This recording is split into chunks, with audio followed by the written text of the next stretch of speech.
The world is on fire thanks to massive CO2 emissions. Yet Norway, one of the largest oil and gas exporters in the world, has gotten praise for being the world leader in renewable energy. Why?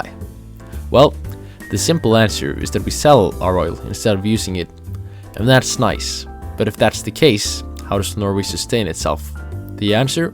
Water. Norway is filled with mountains, rain, rivers, and dams.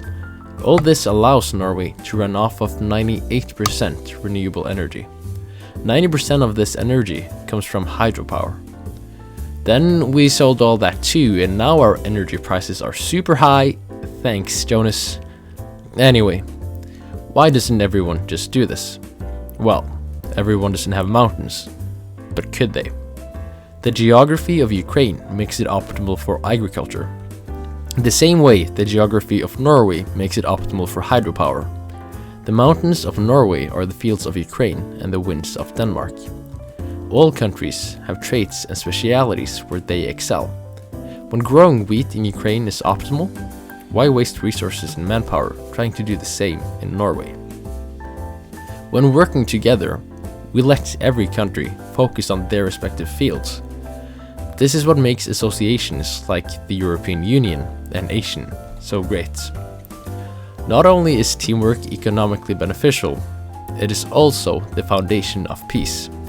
The European Union was created after World War II to ensure peace in Europe by making the European nations reliant on each other.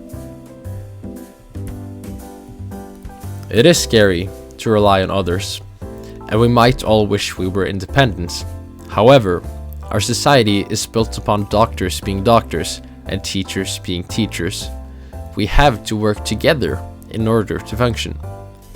If we all tried to make our own food, water, medicine, clothes, refusing to work with others, well, society would collapse.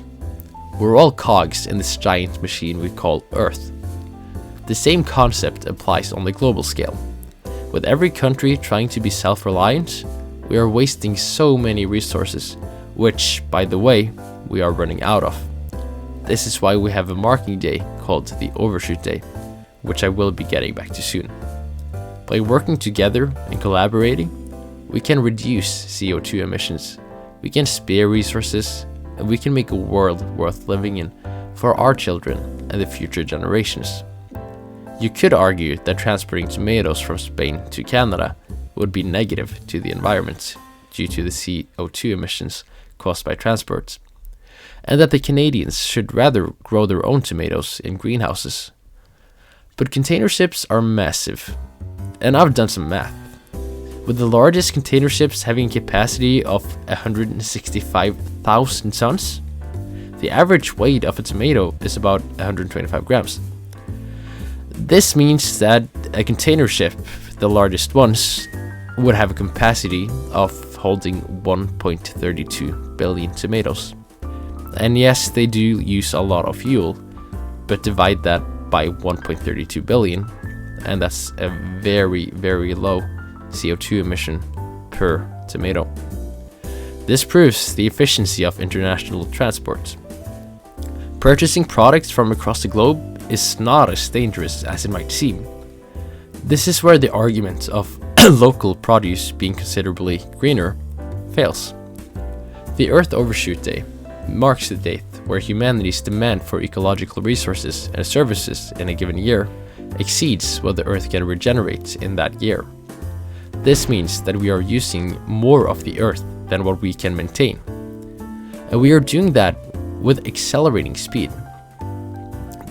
The Overshoot Day is steadily coming closer to the start of the year, and it has been ever since 1970. The few past years, the date has been in July. However, in 2020, the Overshoot Day was actually pushed back to August thanks to COVID. In 2019, we used 1.7 times of what the Earth produced that year. And if we want to solve this problem, which we can, we have to work together. All sources are listed in the description. Have a good day, and goodbye for now.